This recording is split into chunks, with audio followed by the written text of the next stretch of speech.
ঈদে মিলাদুন্নবী পালন করা কি জায়েজ? বিড়ি বা গুল খেলে কতদিন নামাজ ছাত্রছাত্রীরা পড়া মুখস্থ করে ভুলে যায়। বর্তমানে মাদ্রাসার ছাত্রদের জিন্স প্যান্ট পরা কি শিরকে আকবার করলে কি ইখলাস থেকে সাজদার সময় পা গুটানো যাবে কিনা, কিনা অজুতে আজান দেওয়া যাবে? ঈদে মিলাদুন্নবী পালন করা কি জায়েজ? 100% জায়েজ নয়। কেননা ঈদ মানে খুশির দিন, বারবার যেটা ফিরে আসে। মিলাদ মানে জন্ম, উন্নবী মানে আল্লাহ রসুলের। আল্লাহ রসুল সাল্লাল্লাহু আলাইহি ওয়াসাল্লামের জন্মদিন যদি পালন করা জায়েজ হতো, আবু বকর কি ছেড়তো? উমর, ওসমান, আলী রাদিয়াল্লাহু আনহু, এতজন সাহাবীরা কোনোদিন কি এটা পালন করেছে? জায়েজ নয়। আর এটা এখন হারাম হয়ে গেছে। কি কারণে? বলছে সকল ঈদের বড় ঈদ। আনাস রাদিয়াল্লাহু তাআলা আনহু বলেন, আমরা যখন মদিনায় আসলাম, রাসূল সাল্লাল্লাহু আলাইহি ওয়াসাল্লাম দেখলেন তারা দুটো দিন পালন করে। রাসূল সাল্লাল্লাহু আলাইহি ওয়াসাল্লাম আমাদেরকে বললেন, আজকের পর থেকে সমস্ত মুসলমানকে আল্লাহ তাআলা দুটো খুশির দিন দিয়েছে, একটা হচ্ছে ঈদুল ফিতর আর একটা হচ্ছে ঈদুল আজহা। এই দুটো বাদ দিয়ে কোনো মুসলমান দ্বিতীয় যদি কোনো কিছু পালন করে এরকম, এটা জায়েজ নয়, শরীয়তে কোনো জায়েজ নেই। এখন বলতে পারে এটা কি? এটা নিশ্চিত বিদাত। তো বিদাতের আবার দলিল হয় নাকি? জানা এটাই তো বিদাত, অতএব এটা পালন করা যাবে না। আর যদি আল্লাহ রাসূল সাল্লাল্লাহু আলাইহি ওয়াসাল্লামকে ভালোবাসতে হয়, তাহলে ভালোবাসতে হবে আল্লাহ তাআলা বলছেন ফাত্তাবিউনি, নবীকে অনুসরণ করো। ওই একদিন মাথায় ফেটা বেঁধে ডিজে বাজিয়ে আই লাভ মুহাম্মদ সাল্লাল্লাহু আলাইহি ওয়াসাল্লাম, সেদিন ফজরের আর খোঁজ নাই। ওই ভালোবাসার দরকার নাই। বিড়ি বা গুল খেলে কতদিন নামাজ কবুল হবে না? 100% 40 দিন। আর পানবিড়ি জর্দা গুল খেলে আপনি জান্নাতে যাবেন না। দলিল নিয়ে নেন। আন আব্দুল্লাহ ইবনে মাসউদ রাদিয়াল্লাহু তাআলা আনহু কলা রাসূলুল্লাহি সাল্লাল্লাহু আলাইহি সাল্লাম, আব্দুল্লাহ ইবনে মাসউদ রাদিয়াল্লাহু তাআলা আনহু বলেন, রাসূলুল্লাহ সাল্লাল্লাহু আলাইহি সাল্লাম বলেছেন, সালাসাতুন কাদ হারাম আলাইহিম মিন জান্নাহ, তিন শ্রেণীর মানুষের জন্য জান্নাত হারাম। খুন করলে জান্নাত হারাম, এটা আমার হাদিস জানা নাই। চুরি করলে জান্নাত হারাম, আমার হাদিস জানা নাই। জেনা করলে জান্নাত হারাম, জানা নাই। কিন্তু তিন শ্রেণীর মানুষের জন্য জান্নাত হারাম। এক, মুদমিনুল খামরিন, নিয়মিত পানবিড়ি জর্দা গুল সিগারেট যারা খায় তাদের জন্য জান্নাত হারাম। দুই, আর রাজুলাতাম মিন নিসাই, পুরুষের বেশধারী নারী, যে নারী জিন্সের প্যান্ট পরে জান্নাতে যাবে না, চুল ছোট করে টপ পরে জান্নাতে যাবে না। তিন, আর দায়ুস লাদ খুলুল জান্নাহ, যার বাড়িতে বোঝে না সে বোঝে না চলেও জান্নাতে যাবে না। কথা বুঝেননি? বেপর্দা নারীর বাপ জান্নাতে যাবে না। অতএব 40 দিন নামাজ কবুল হবে না। আর আল্লাহ তাআলা তাকে রাদাগাতুল খাবাল পান করাবে, যা হচ্ছে মানুষের রক্ত আর পুজ, হেভি টেস্টি খাবার, তাই না? খান এটা একেবারে স্পষ্ট শুনে রাখেন। যদি কোনোদিন আবার আশেপাশে আসি, আমার বক্তৃতার টপিক দেবেন নেশাদার দ্রব্য। যত হাদিস আছে আমি বলবো, আর মুফতি মাওলানাকে জড়ো করবেন। কারণ বাবার ক্ষমতা থাকলে আমার সামনে টিকতে বলবেন, খালি এই নেশাদার দ্রব্য মাকরু এটা প্রমাণ করার জন্য, আর আমি প্রমাণ করবো হারাম। ছাত্রছাত্রীরা পড়া মুখস্থ করে ভুলে যায় কেন? পাপ করে তাই। ইমাম ইবনুল কাইয়িম রাহমাতুল্লাহ আলাইহি বলছেন, তুমি যদি কোনো কিছু ভুলে যাও, তুমি পাপের মধ্যে নিমজ্জিত আসো, তুমি পাপকে ছেড়ে দাও, আল্লাহ তাআলা তোমার স্মৃতি শক্তিকে বাড়িয়ে দেবে। আর একটা নুস্কা, সেটা হচ্ছে, নুক্তা হচ্ছে এই যে ফজরের পরে ঘুমাবেন না। ফজরের পরে কি করবেন? আপনার ছেলে মেয়েকে পড়তে বসাবেন, পড়াবেন। ওই সময় ব্রেনটা ফ্রেশ থাকে, পড়া ভালো থাকে। আর পড়ার টেকনিক হচ্ছে যে পড়ার পরে ওটাকে আবার বাড়িতে যাওয়ার সময় মনে করতে হয়, রিকল করতে হয়। আর বাড়িতে গিয়ে লিখে ফেললে আপনার উন্নততর জায়গায় পৌঁছানো যায়। বর্তমানে মাদ্রাসার ছাত্রদের জিন্স প্যান্ট পরা কি জায়েজ? জিন্স প্যান্ট পুরুষের জন্য পরা জায়েজ, যদি না সেটা টাকনুর নিচে যায়, অসুবিধা নেই, অবশ্যই পড়তে পারেন, কোনো অসুবিধা নেই। শিরকে আকবার করলে কি ইখলাস থেকে বেড়ে যাবে? অবশ্যই। শিরকে আকবার মানে সবচেয়ে বড় গুনাহ। তো সবচেয়ে বড় গুনাহ, কবরে গিয়ে ফুল দিচ্ছেন আপনি, কারোর প্রতিকৃতিতে মাল্যদান করছেন, ঠিক আছে না? তাহলে এগুলো হচ্ছে ইসলাম থেকে বেড়ে যাবে। বিড়ি গুল খেলে কি হবে? আচ্ছা, নামাজদার পর সাজদার সময় পা গুটানো যাবে কিনা? জি, এটা হচ্ছে মুসলিম শরীফের হাদিস 828 মেবি। তো যখন আপনি সেজদা করবেন, দুই পায়ের গোড়ালি এক জায়গায় এরকম হয়ে যাবে। আবার যখন সেজদা শেষ হয়ে যাবে এরকম।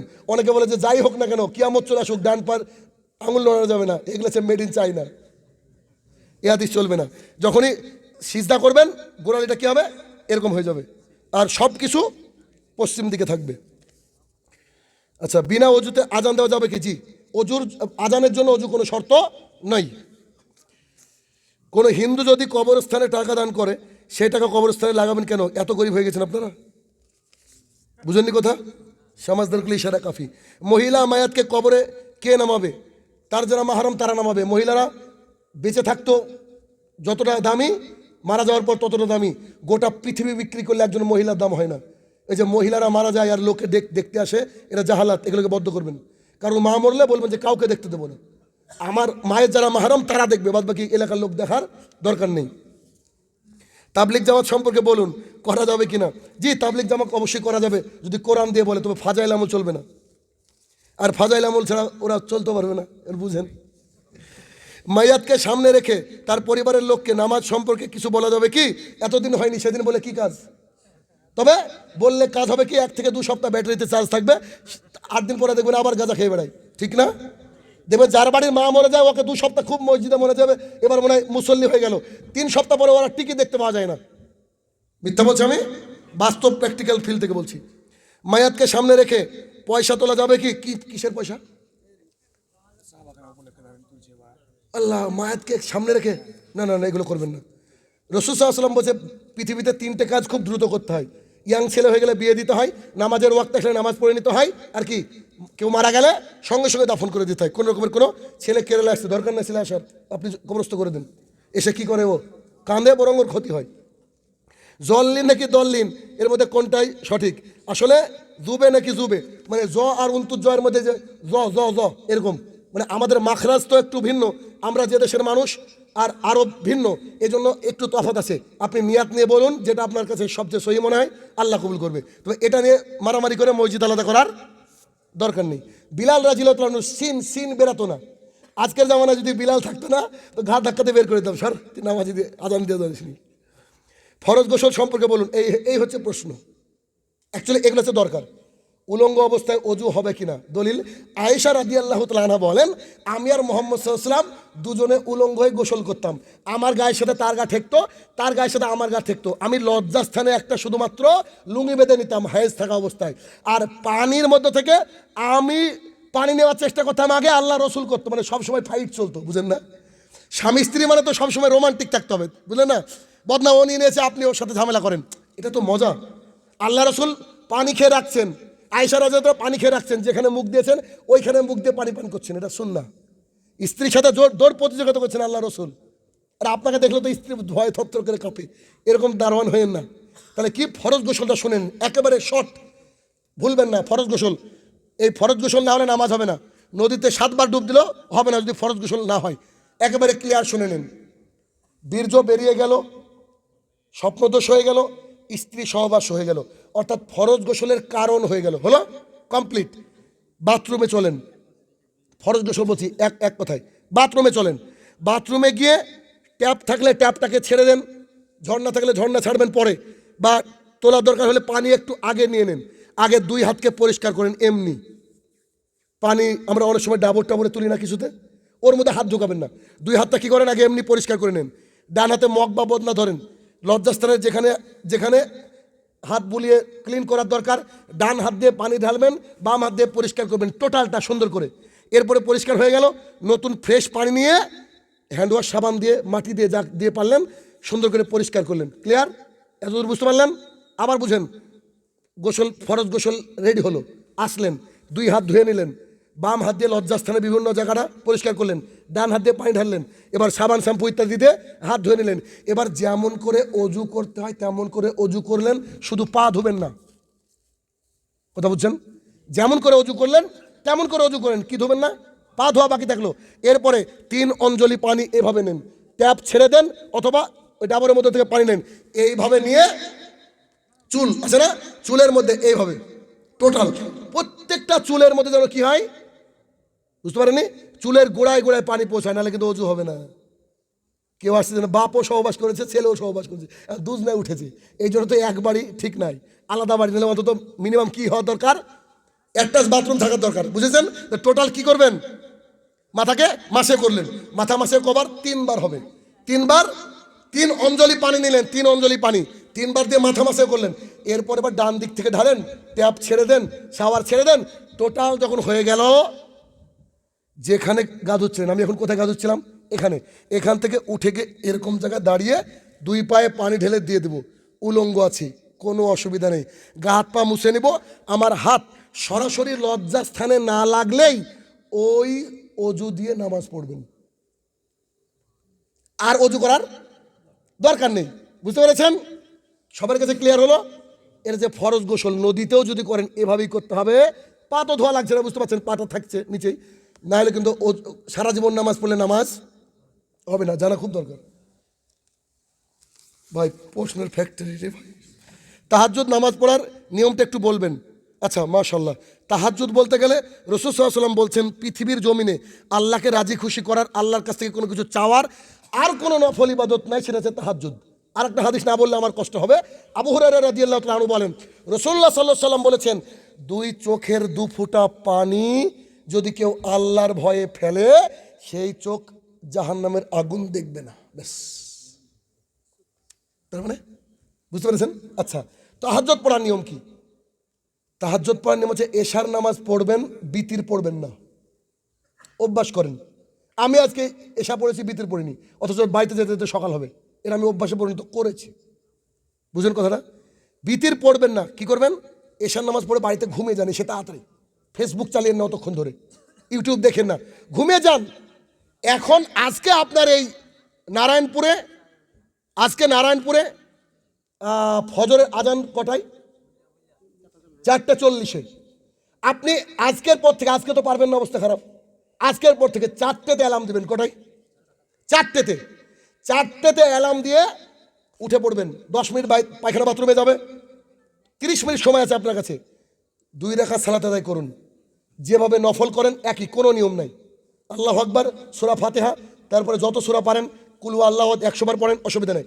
লম্বা রুকু, লম্বা সেজদা। প্রথমে 2 রাকাত পড়েন, দেখছেন যে এখনো 10 মিনিট সময়, 1 রাকাত বিতির পড়ে নিন, 3 রাকাত হয়ে গেল। আল্লাহর কাছে এবার 2 হাত তুলে যত চাওয়ার কাঁদেন আল্লাহর কাছে। এরপরে দেখবেন ফজরে আজানের জবাব দেন, 2 রাকাত বাড়িতে পড়েন সুন্নাহ, এবার চলে যান মসজিদে। কথা বুঝলেন? আপনি 2 রাকাত করে শুরু করেন, দেখবেন ইনশাআল্লাহ আপনার জীবনটা সুন্দর হয়ে যাবে, চেহারাটা সুন্দর হয়ে যাবে। আমি শুনেছি, এটার কাছে দলিল নাই, এ একটা কথা, তৎকালীন জামানার মহিলারা নাকি তাহাজ্জুদে উঠে উঠে বসে থাকতো, তাহাজ্জুদে সালাত আদায় করতো। কেন? যারা তাহাজ্জুদে সালাত আদায় করে আল্লাহ নাকি তাদের চেহারা সুন্দর করে দেয়। তো চেহারা সুন্দর করার জন্য, বুঝতে পেরেছেন না বিষয়টা? তো তাহাজ্জুদ যে নামাজ যে কত মজার আমি বলি না, আপনি 8-11 রাকাত পড়তে পারেন, অসুবিধা নাই, কিন্তু তাড়াহুড়ার দরকার নেই।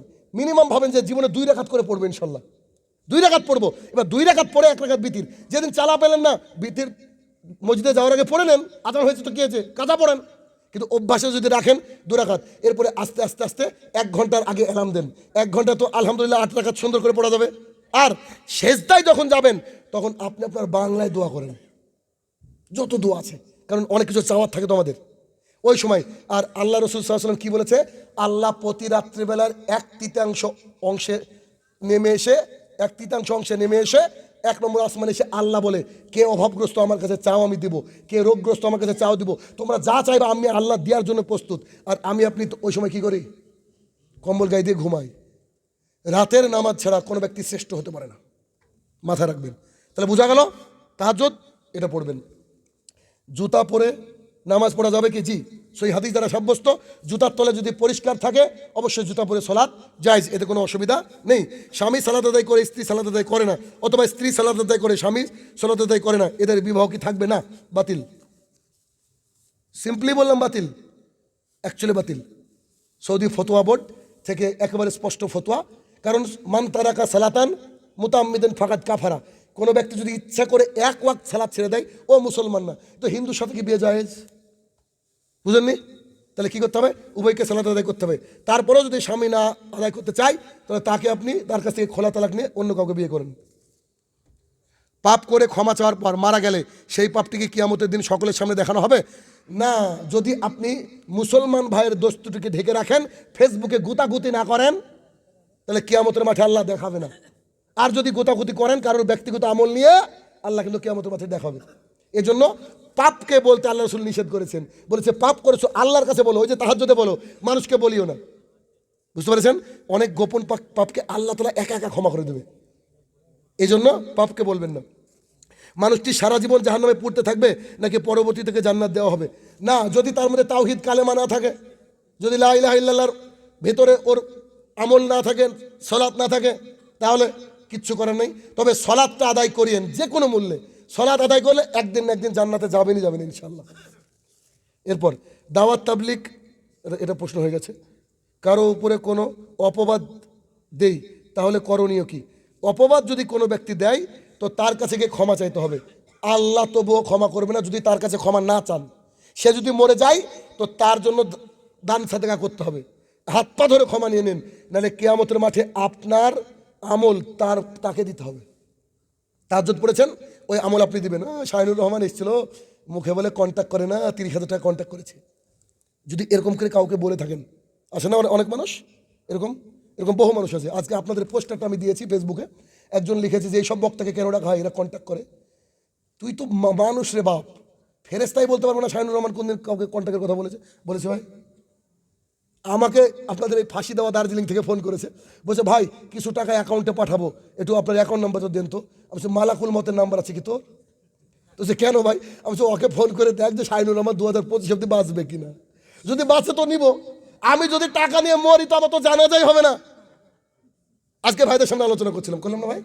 অতএব এরকম কন্টাকে বক্তাকে ডাকেন না, যা করেছেন এবারও মনে ভুল করেছেন, ডাকেন। ইমাম সালাম ফেরানোর পর কিভাবে বসবে? ইমাম সালাম ফেরানোর পর যেভাবে খুশি বসবে, মুসল্লিদের দিকে, মানে মুসল্লিদের দিকে বসতে হবে। কি করে বসবে তার ব্যাপার, বসাও কি শেখাতে হবে। আচ্ছা, আকিকা দেওয়ার নিয়ম কি? ছেলে হলে 2, মেয়ে হলে 1। ছাগল গরু দিয়ে আকিকা চলবে না, 7 দিনের দিন দিতে হবে। 7 দিনের পার হয়ে গেলে গোস্ত খাওয়া হবে, আকিকা হবে না। বুঝতে পেরেছেন?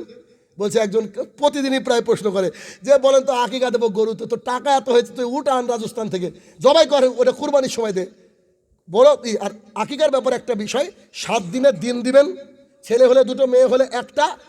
কুরবানিতে যেমন দাঁতওয়ালা ছাগল দরকার হয়, আকিকাতে দরকার নেই, যে কোনো ছাগল হলে হলো। ক্লিয়ার? এই আর যারা দিতে পারেননি আল্লাহ কাছে ক্ষমা চেয়ে নেবেন। আমাদের সুন্নত নামাজ অনেক সময় কাজের তাড়াহুড়ো করে ছুটে যায় না, ওর জন্য আমাদের কোনো অসুবিধা হয় না। আকিকাও সুন্নাহ, কিন্তু মানুষ কি মনে করে যে না আকিকা আমাকে দিতে হবে জীবনে একদিন। মিথ্যা কথা। চাঁদ হিসাবে গুনাহ হবে নাকি তারিখ হিসাবে? আপনি আপনার তারিখ হিসাবে গুনবেন যেখানে আছেন। মহিলারা জানাজা পড়তে পারবে কি? এটা একটা ইখতিলাফি মাসালা, তবে আমাদের যে পরিস্থিতি পরিবেশ, না যাওয়াই ভালো। মুসাফির অবস্থায় জোহর আসর কসর করছি, কিন্তু মাগরিবের সময় আমি মুসাফির আছি, কিন্তু আমি জানি না যে এশা ওয়াক্ত থাকতে বাড়ি চলে আসবো, তাহলে আমি কি মাগরিব এশা জমা করতে পারবো? জি, কসর করার সিস্টেম হচ্ছে যখন আপনি মুসাফির অবস্থায় রয়েছেন, এই অবস্থায় জোহর আর মাগরিব আর আসর, জোহর আর আসর একসাথে করবেন, আর মাগরিব আর ঈশা একসাথে করবেন। দুটোর মধ্যে একটার শেষ ওয়াক্তে আর একটা শুরুতে পড়বেন। কেমন? ধরেন আসরের ওয়াক্ত হচ্ছে 2:28, তাহলে আপনি 2:20-25-এ 20-22-এ জোহর পড়ছেন, যেই আসর ঢুকবে আসর পড়লেন, এটাকে বলছে জমা। আর মাগরিবের যেটা আপনি প্রশ্ন করেছেন যে বাড়িতে পৌঁছে যেতে পারেন, কিন্তু যদি কনফিডেন্ট থাকে যে পৌঁছে যাবেন, তাহলে খালি মাগরিবটা পড়েন, বাড়িতে ঈশা পড়েন। আর যদি আপনি পড়েও নেন তো বাড়িতে গিয়ে যদি জামাত পান তাহলে ওটা আপনার জন্য নফল হয়ে যাবে, ইচ্ছা করলে আদায় করেন, নাহলে ছেড়ে দেন, দুটোই জায়েজ। ক্লিয়ার? আর হচ্ছে আচ্ছা, আর দিন না, অনেক হয়েছে। কোনো খাদ্যে ফাতেহা করা যাবে কি? মানে ফাতেহা করা মানে কি বুঝলাম না। ওহো, এগুলো জায়েজ না ভাই, এতক্ষণ কি শিখলেন গো? এগুলো জায়েজ নয়। চাইতে হবে কার কাছে? আল্লাহর কাছে। আপনি খেয়াল করে দেখেন তো, কোনো কুকুর কোনো মাজারে গিয়েছে কোনোদিন? এত কুকুর এখনো চিৎকার করছে গো পাড়ায়, মানুষের সন্তান নেই, ওদের সন্তানের অভাব নেই। তোরা মাজারে না গিয়ে যদি এত সন্তান, আপনার হয় না কেন? আল্লাহ কাছে দোয়া করেন জাকারিয়া আলাইহিসসালামের মতো, আল্লাহ কবুল করবে ইনশাল্লাহ। বিবাহ করার সময় ছেলেকে কোলে, ও কালেমা পড়া যাবে কি? কেন, ছেলেকে হিন্দু নাকি? এক বিয়ে পড়াতে গিয়েছে, বুঝলেন? আমি যেখানে যাই ঝামেলা হয়। বিয়ে পড়ানোর সময় মৌলবি সাহেব বসেছে, টুপি পরে যায়নি, বুঝলেন তো, আর নর্মাল হাফাতা শার্ট পরে গিয়েছে, ও বুঝতে পারেনি, চিনতে পারেনি, বসে আছে। ছেলেকে বলছে কালেমা পড়ো, তামলাম কি হিন্দু নাকি? বলছে এই আপনাদের আহলাদিসের কথাই খারাপ, তাই বলছে। তামলাম যে কালেমা পড়াতে হবে, আপনাকে প্রমাণ দেন। কালেমা তো তাকেই পড়া যে হিন্দু। বলছে কি করে বিয়ে পড়াতে হয়? আমি বলছি কি করে পড়াতে, আপনি শুনেন। ওকে পুরো তরিকা আমি বলে দিলাম। তো বলছে হো, তাহলে কি নামাজও পড়ানো যাবে না? আমি যে আশ্চর্য কথা, যে নামাজ পড়ে না তার ক্ষেত্রে বিয়েই জায়েজ না। আপনি একদিনে 2 রাকাত নামাজ পড়ে দিয়ে ওকে কি বাহাদুর তৈরি করে দিলেন? তো সে কি করে বিয়ে পড়াতে হয়? ছেলে নগদ মোহরানা দিল, মেয়ের বাবা আসলো, মেয়ের বাবাকে মোহরানা দেওয়া হলো, মেয়ের বাবা তার মেয়েকে দিয়ে বলছে আম্মা জান অমকের ছেলের সাথে তোমার বিয়ে দিচ্ছি, তুমি কি রাজি? তো আম্মা যান চুপ থাকলেও রাজি, আর এই করলেও রাজি। আর ওই সময় উকিল বাপ পাঠাতে হবে না, জায়েজ নয়। ক্যামেরাম্যান তো চলবেই না। বাপ এসে বলল জি আমার মেয়ে রাজি, তখন এবার বাপও পড়াতে পারে, অথবা মৌলবি সাহেব বলবে যে অমকের গ্রামের অমক এর সাথে তোমার বিয়ে দিলাম, তুমি কি কবুল? একবার বলে যথেষ্ট, 3 বার শুননা, অসুবিধা নাই। বলবে জি কবুল, হয়ে গেল। এবার তার জন্য একটা দোয়া আছে, সবাই মিলে দোয়াটা পড়ে দিল, এবার বাড়ি চলে আসেন। এটা হচ্ছে সিম্পল। ইনশাআল্লাহ দোয়া করেন। আমার 2টো বই বেরোচ্ছে খুব রিসেন্ট, বিবাহের উপরে যে বই লিখছি আল্লাহ জানে মৌলবীরা এবার আবার কি ফতো দেয় আমার উপরে, ঠিক আছে? তো বিবাহ একটি ইবাদত, খুব তাড়াতাড়ি আসবে। আমরা এতক্ষণ যে আলোচনা শুনলাম, আলোচনা করলাম, আল্লাহ প্রত্যেকটা আলোচনা থেকে যেন আমরা উপকার লাভ করতে পারি, আল্লাহ তুমি সেই তৌফিক আদা করো, আল্লাহুম্মা আমিন। বক্তৃতা শেষ করব এই সময়। শেষ কথা আমার শেষ কথা, এটা আমি আমার দায়িত্ব নিয়ে বলছি। অনেকে আমাদের সামনে আমাদের সাথে মুসাফা করতে যান, হ্যান্ডশেক করতে যান, সুযোগ হয় না, তাই না? এরকম যাই হোক, তো যেহেতু গোরস্থানের আর আর কোশ্চিন দিন না ভাই, মাশাআল্লাহ জাযাকাল্লাহ খাইর। তো অনেক কিছু দিয়েছে। তো আমি আমার চেয়ারটা একটু আগিয়ে নেব, চেয়ারটা আগিয়ে নেব। পকেটে যা আছে, ডাকাত ভাবেন না আমাকে, পকেটে যা আছে দিয়ে চলে যাবেন গোরস্থানের জন্য। যদি না থাকে খালি হ্যান্ডশেক করবেন শাহিনুর রহমানের সাথে। হ্যান্ডশেক করলে গুণা ঝরে দেবেন কে? তাহলে পীর বানিয়েন না পরে আবার আমাকে, ঠিক আছে? তার মানে আপনার কাছে যা ইচ্ছা হয় আপনি দিয়ে যাবেন, টাকা দেখার দরকার নেই কত দিলেন। আর আমি সুরও জানি না, শায়রও জানি না, দোয়াও জানি না, আপনি দিবেন, কবুল করবে কে? আল্লাহ তাআলা। আর মা বোনদের ওখানে একজন মা কেউ বোন একটা ওড়না নিয়ে আপনারা দান তুলেন, শেষ দান আজকের। আর বক্তৃতা হবে না, হাদিস হবে না, শুধুমাত্র সামনে আগে যাব, আমার সাথে হ্যান্ডশেক করবেন, আর যা টাকা আছে আপনি দিয়ে যাবেন, যতটুকু পারেন আপনি। রাজি আছেন? আসেন, চলেন।